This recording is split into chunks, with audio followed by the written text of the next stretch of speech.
You should definitely rewrite the weekly calendar and you should tune up your budget and you should have a vision conversation with the family. You can and should do this within the next couple of weeks because it's back to school time. And that's gird up the loins time for family leaders like you. And that's coming up on Abraham's Wallet. Run your home and your dough like a biblical boss. All right, all you Abrahams in training, the back to school season is upon us. So I want you to get ahead of the curve and gear up with a playbook that's both practical and rooted in biblical wisdom. As Christian family leaders, you're called to run your home and dough like biblical bosses, stewarding your resources and leading your tribe with intentionality. So the back to school season brings unique opportunities to flex your leadership muscles. And today we're going to weave together some practical tips grounded in biblical principles. Before we dive in, how's it going over there in Utah, Mark Parrott? It's going great. We're talking about back to school, which means right now it's summertime, It is summer as we record this. and we've been cooking here. Yeah. But I woke up and it was 55 degrees. And Oh, we got a cool front that came in. refreshing. And today I think the high is 72 and sunny. It's lovely, and I'm gearing up for wife's birthday week. Aha. And because of our delayed publication schedule, I can tell you all about it because Yeah, she's not she gonna won't. hear this Yeah, until no, it's she already won't know. happened.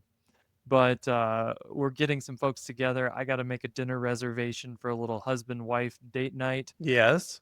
But here's something I need your opinion on, Steve. Oh boy, Sh- there's nothing I love like giving my opinion, Mark. Last week we talked a little bit about how uh, one of the skills when it comes to budgeting and kind of submitting your finances to the Lord is to say no to lifestyle inflation, right? Yes. And I also talked specifically about the fact that it's almost new car shopping time for us. Yes. And we have debated everything from buying a $10,000 beater that we're going to sell to our middle child when she turns A 16. Honda Element, maybe? Never. We've already gone Oh, down that path. okay. The element served us well, but it's no longer for It's us. not an option. Okay. Um, Two, my wife has gone and looked at fancy cars. German-made luxury sports sedans and Yo, things like that. yo, yo, yo. Um, and we kind of agreed we don't have the funds that we have chosen to dedicate to luxury transportation. However, I she likes driving sports cars. This woman she's the one that taught me to drive a stick shift. And so on her birthday, actually the day before her birthday, there's going to be a Porsche 911 sitting in the driveway that's hers for the weekend. This Um, is a brainwave. I like this. Now my question is, do I preface it before I bring her out front with I have rented a vehicle for you to play with for a few days, or do I let her have that one moment of what has my husband done, and do Wow. I now own a Porsche? I think I might go with the latter. I think I might let her wonder what's just happened because maybe she will arrive by herself at this is totally impractical. We could never do this. This won't work for our family. But she would have that moment of seeing, I hope it's spankling and shining, and hope the sun glistens off it just so. I hope you can see the clouds in the windshield. Um, yeah, give her that moment All right, all of right. wonder. Okay. Well, I'll have to report back following the weekend with the car. My only sadness is we are going to a fancy restaurant in a fancy car, and I'm gonna have to look the valet in the eye as he goes like, "Why'd your wife drive?" But so it goes. She's gonna get to be the driver for the weekend.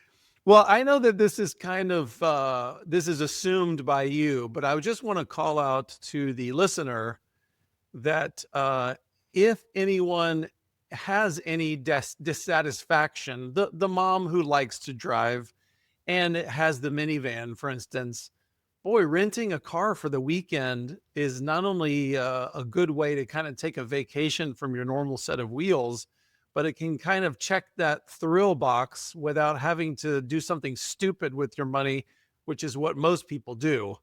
And as we have talked about before, the thrill of having any new car is mostly gone in 2 weeks' time. For So sure. having the joy of, holy cow, I get to drive this thing. Um, she's going to love it all weekend long. She's going to be looking for excuses to drive anywhere. And I think it's a great gift. Awesome. Yeah. Um, and the cost is less than one car payment on like a Honda Accord. So Turo is your friend if this is what you're out to do. Just go find yourself a Dodge Viper or a Ferrari, rent it for a day or two or three. You'll probably pay less than, like I said, the car payment on a new family SUV. Yes. Well, I'll just tack on to that I am well and truly in the wife birthday celebration window as well. My wife has hit a significant birthday, which I'm not going to say which number because she wouldn't want me to. Um, but we're constantly thinking up wonderful things to do for mom, and there are trips with an S on it. There are trips for mom planned along the way. So that's all very fun. I'm surprised that she wouldn't be totally fulfilled, delighted, uh, feeling adequately celebrated if you just handed her the silver medal that you won 2 days ago at the pickleball tournament that you Uh-huh. competed in. Uh-huh. And gave it to her on bended knee and said, "This is for you, my queen. When I fight for you. In Yeah, your honor." Yeah, that's right. yeah, yeah. I dink for thee only. Okay. Congratulations on your victory. Thank you very much. I wanted to work that in, but Thank you. I appreciate that. Okay, let's dive into the back to school season. I think the kind of heading for all of this is simply that we throw out a lot of ideas about great things that you can do to lead your family. This is what you should do for your finances. A bunch of helpful tips and ideas. And I know for certain that many of our listeners don't know how to integrate those things. You want me to make a big change with like following my budget or putting money aside for investing, et cetera. When am I supposed to do that stuff? It's hard to just make changes as you go. Well, as everyone knows, the summer season is a time where you are just kind of grabbing things and collecting as you go along. Last night, we found ourselves with a couple of hours, and our whole family went to the pool. And I grilled burgers at the pool. Well, that was not on the meal plan for the week. It just happened. We were available. The sun was out. Let's go. I was tired and sweaty from mowing the yard. Let's please go. But when the school season starts, this is the greatest time of regularity and predictability in your year, most likely. If you have kids who are in school, and oftentimes if you don't, if you are in any kind of seasonal work, anything that follows the flow of America's calendar, you know that things change. This is when all the conferences happen. We know this from planning events. Companies don't want to do stuff in the summer because people are all over the place. Well, it comes September time and there is a predictability of schedules. So this is a great time for you to review what you're doing with your family, not to mention setting some vision for what are we going to do this school year? What is our family going to be about? We reckon this is a primo time to review some basics in your family and start flexing some of your leadership muscles. So we're going to go over 4 tips that would be great things for you to hit as this back to school season begins.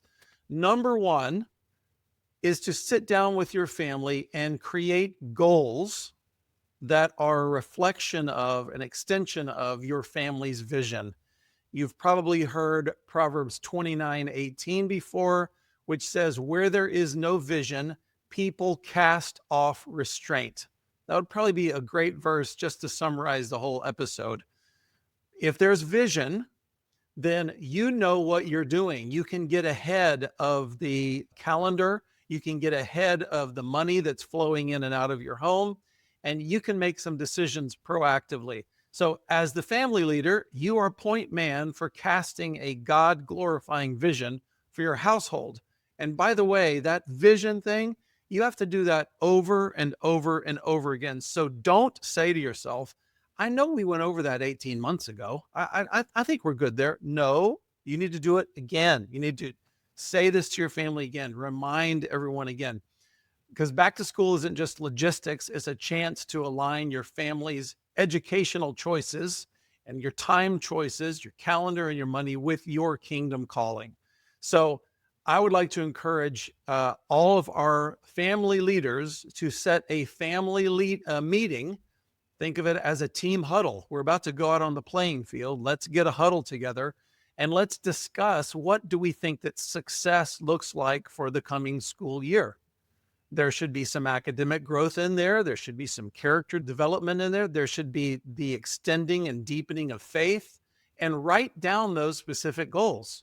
We have guides for writing down goals that we love to furnish people with. We love to put things in 5 categories: spiritual, relational, physical, intellectual, and financial. That would be just wonderful buckets for you to sit down with the family and simply ask this question. You don't have to be a great Bible teacher to just go, what would be some great goals, some great outcomes for this coming school year? Write those down as a family.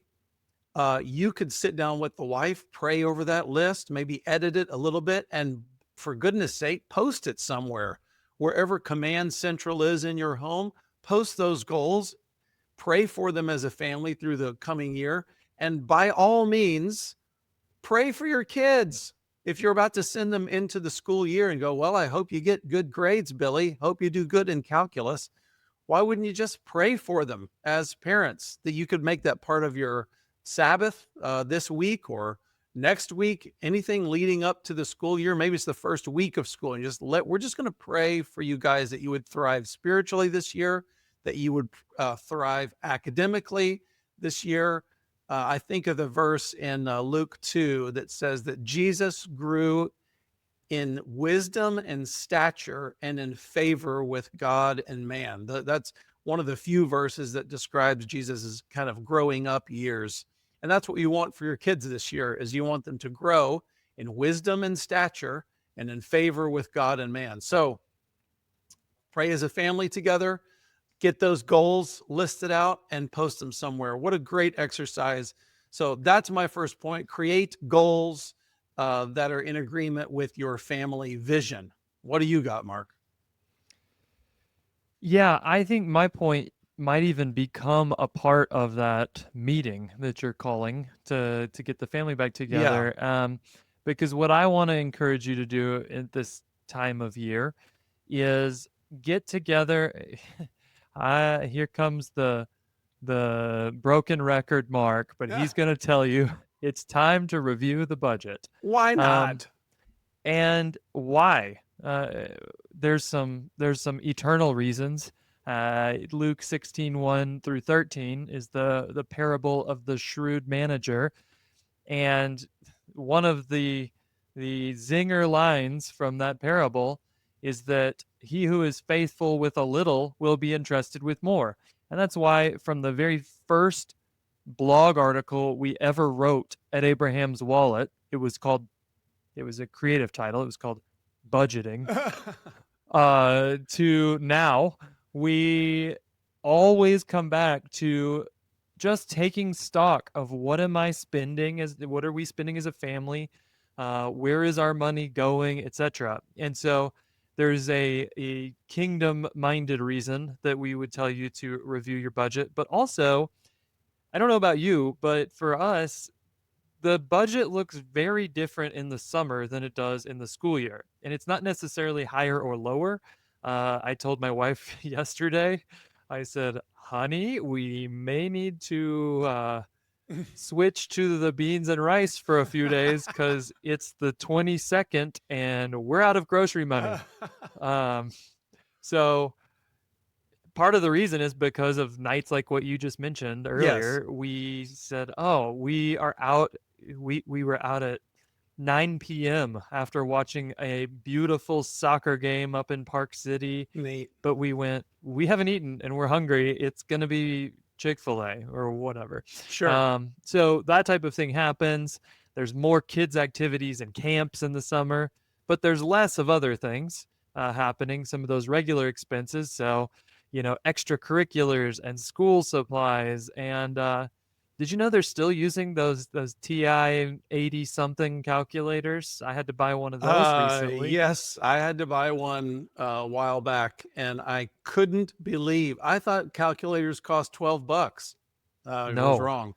I think they cost what, $200 now, it Yeah. seems. Um, and so one thing I always tell people when they're trying to deal with budgeting is I always remind them, this is not a document you create and then forever you go, I guess that's the law I must follow. You're allowed to change your budget as seasons change and needs change. So create a back to school budget. Go get yourself, if you haven't done it already, get yourself a tool. We often recommend Monarch Money as our favorite, although there's You Need a Budget and there's the envelope system and there's Dave Ramsey's thing. Lots of tools out there, some of which are free. Find a tool that works for you. And then you can use that tool even if your tool is an Excel sheet, whatever you're tracking with.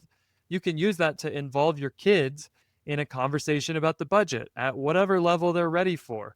And you can show them how we have a fixed amount of money and we're going to prioritize the needs first. We must pay our mortgage. And then we're going to acknowledge there are things we would like. For me as a youth, back to school time was always the time I said, Mom and Dad, are we wealthy enough yet for me to own the Reebok pump sneaker? And D Brown. they would say, we could take you to Payless Shoes. They have an imitation version of that sneaker. And that's why I had very few friends in fourth through sixth grade. But you can kind of explain this to your kids and talk to them about principles, and you could do that as a part of your vision meeting. So it might even be the time to say, we're going to acknowledge and cut one nice to have item from the budget, and we'll redeploy that money towards something that we just talked about in our vision meeting. Yes. So, however you do it, make sure you take a little bit of time as you prepare to switch seasons and switch rhythms to review the budget and make sure it's setting you guys up for what you're trying to accomplish as a family. Love it. Makes a lot of sense. I gotta say, as I'm listening to you, we're setting out four tips, four ideas for you today, and I know that we always run the risk of, if we just blitz you with ideas, you'll listen to the podcast and go, oh, good ideas, good ideas. But it's so many that are coming into your head that you end up with nothing. And I just want you to know that if you were to move on one of these, just make some positive movement in one of these, it would be a win. So you can be kind of choosing through the menu as we go. So I have to say that because I mean, I love the idea of you going, over the next 4 weeks, I'm going to hit each one of these things. That'd be great. But let's take the win, and you just going, I'm going to take one of these. So the next thing I want to mention is you've got to claim your time. So there is a storm coming in your near future where activities, even church things, all sorts of trips, they're going to be presented to you, opportunities. And if you just react as things come along and go, well, I think we've got Thursday night free. Sure, we'll do that. If that's your attitude, you're going to get overrun by your schedule as opposed to you actually running your year. So I want you to claim your time. Ephesians 5 says, verse 15, be very careful then how you live. Don't live as unwise, but as wise, making the most of every opportunity because the days are evil. So, as you know, the law of entropy is, if you do nothing, things are going to erode around you. You'll find that the money just goes away. You'll find that your time just flits away, as opposed to going, we have a vision, we have a goal here, we're going to drive it. So I want you to do that with your time. I'd like to encourage you to print out, you can just Google this and print out a couple of empty months. Go from August to December of this year, just print them out empty and just jot onto them. Well, we know we're going to be doing these weekend trips. We got a wedding we got to do on this weekend. We've got our vision summit. We know we like to do that towards the end of November. We've got that trip to go see your parents. Just plot those things out. Then with that calendar, you can see, I think we're going to have these openings. That's a nice window there. Maybe we could pursue Sukkot this year. That's going to come up in October. We've never taken a hard swing at that. Maybe we can try that. And just look at your fall from a calendar standpoint, just to get a feel for, are we going to be stressed out and busy? Are we going to have a lot of time and opportunity? What are the kids involved in, etc.? The next thing I want you to do is I want you to take an empty week, Sunday to Saturday, just print out a week and fill in that week as if it were your ideal, as if the week presents itself to you clean and you go, what are we going to protect in this week? Well, we're going to first protect the Sabbath. We're going to put that day aside. Then we can build around that. In an ideal week, maybe you're going to have a date night in there. Maybe you're going to have a spouse meeting. You're going to put that in a morning. Dad's going to say, well, these mornings for sure, I'm going to be in my study, spending time alone with God, etc. You're just building out your week so that you put the big boulders in place so that the little things, the miscellany of life, you can fit that in as it comes and goes. But you're not going to let, for instance, the cross-country coach determine the way that your year is going to look. You decide that, and then you decide you're the traffic cop. You say, cross country, you can come in a little bit here. Ballet practice, you can come in. Oh, sorry, you're at your maximum. We can't have any more. As opposed to, you understand what I mean? Letting just life dictate for you. So I want you to map out your year, what that looks like, big picture. I'm going to throw in, might be a good time to review tech boundaries with your family. So that would be mom and dad, as well as the kids. What are our tech boundaries that we don't want our lives to be dominated by screens? We want conversations to rule at the dinner table, for instance, as opposed to screens. It's just a good time to review, because as your kids grow, they're expecting naturally more and more freedoms, more and more agency over their time. Just review, here's where our family stands. And maybe that's something you need to go over with the wife in a meeting on the side. But I want you to claim your time as opposed to letting it get away from you. So that's my number 3, is claiming your time as we go back to school. Awesome. I feel like both of my points end up just being an expansion of what you've said, but Great. But one way that I think in the maybe, I don't know if everybody feels the way I do, but summer for us, it's a little like deregulated in terms of our Yes. schedule. Yes. And one thing that can happen is anything I am in a normal rhythm of doing, whether that's going to the gym at 5:15 every morning or any regular rhythm I've tried to observe, it kind of can get smushy, and I don't always do it. And one of the things that I think can be pushed aside when you exit regular rhythms is your time in the Word.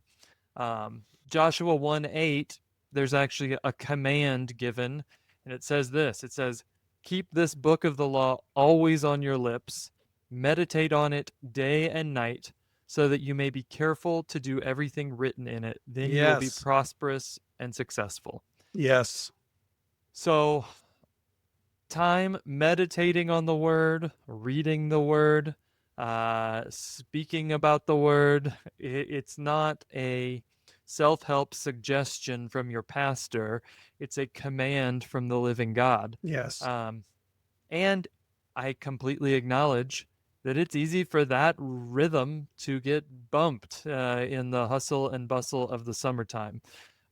So my encouragement is, both as a family leader and just as a dude, find at least 2 times, hopefully on a daily basis, that you're in the Word. First, I would say establish some time for family Bible time. And so if you have a wife or children, anytime you're leading others spiritually, I want you to find a time to read the word. And I've talked about it before. We just do it before we eat at dinner. Everyone's already sitting at the table. Um, you could do it at bedtime. You could do it before breakfast. For us, those times would not work because people are kind of going 10 directions at all those times. But at dinner, we're all at the table. So no meal starts, whether we've got just our family or a whole crew of people, none of whom know the Lord. We're still reading the Bible before we eat our dinner. And like we've encouraged you in the past, you do not have to be a Bible scholar to lead your family in this. You can just read a passage and say out loud something that it makes you think. That's totally awesome, Dad. Just do that. If you're looking for tools, Stephen, you guys have used the Bible Project and some they have some kid friendly devotionals that can help. Yep. Um, I think something that happens as you read the Bible is that your kids and your wife and you will just start to relate what you're reading to real things that are happening in the world, challenges to the faith. I ran into this secular worldview and I don't know how to respond. It's kind of like, Stephen, when I was a young 15-year-old and the first time you were teaching me how to go through my Bible, you said, well, I want to give you this system for reading from 4 different spots in the Bible. Yeah. And I was like, it's like magic because no matter what 4 spots I pick, they relate to each other Yeah. and they relate to things that are happening. And you'll start to notice that. Um, Last night, we sat down and we read the first part of Romans 13. And normally, our Bible time could be 5 minutes or it could be that short. Just read, discuss, pray, eat. Last night, we talked for 20 minutes about all Oh, these crazy things that, well, what are some situations where this doesn't submitting to government might not be what we're supposed to do? Are there even such things? What's Paul trying to tell us? And so it's way better than discussion cards that ask you to talk about your favorite vacation ever or something. Um, if you want more resources, we both have teenage daughters. There's a book called Mama Bear Apologetics. yes. Really good book that will start to actually introduce worldview conversations. So you could read that on your own if you have younger kids and they're not maybe ready to take apart a chapter of a book like that yet, or you could read it with your kids if they're old enough to grok it. Yep. The other thing I want to just quickly encourage you in is you should also be in the Word yourself Mhm. daily, alone with the Lord. And you've said it a bunch, Stephen, but your spiritual health as a father sets the tone for your home and your family. That's right. Um, and shoot, when you come to that other Bible reading time, again, if you just pick any 2 places in the Bible and read from them in a given day, I promise you'll start going, Is this magic? They relate, they connect, there's ideas." And so you suddenly become like twice as smart when it comes to sharing with your family about the word and from the word. So spending time with the Lord, this is one that for me, I just feel like the Lord had to tell me very clearly, if you pick up your phone that sits next to your bed as you sleep and look at Twitter before you open the Bible, you're sinning. Now, I'm not telling anybody else that they're sinning if they do that. Uh-huh. I'm just saying I recognized that there would be mornings where woke up early intending to read the word, and then 20 minutes later I'm scrolling and I go, it's Yes. kind of too late now to do it Yes. if I'm going to the gym with my wife. Um, so whatever it takes for you to clear out space, for me it's early morning. That's the only chance. But whatever it takes, just hear me encouraging you to do it, to make that time sacred. Um, Literally and figuratively, Yeah. and spend time in the Word, and then just talk about it with your family, whether that's in Bible time or just when you're walking along the way and you're instructing your kids That's great. in the Lord's Word. That's so great, Mark. I really like the idea of 2 times a day for every man. One time at the beginning of the day alone, and one time with the family. We had a situation similar to what you're describing. Just this past weekend, we hosted a young couple, and I had never met the guy. The girl had been a babysitter for us, and they just got married, and we had him over, and I thought, well, I don't really know how this is going to go, but when we have dinner, our family reads the Bible, so I'm just going to pick up where we are, which is Exodus 18. That's I don't know. That's it's not light reading, um, and so we just read it as a normal part of our. I just kind of made my explanation. Hey guys, it's something we do every night, and so we're just going to do it again. And what do you know? As you say, it turned into this great 15-minute discussion where everybody was contributing, and it was great. So yeah, that's a perfect example of something where we have a family rhythm, and we're not going to let circumstances come in and impinge upon the building up of our family, which is that's my goal as a family leader. It's not primarily to be a very nice, welcoming host. It's primarily to have a discipleship culture in my home.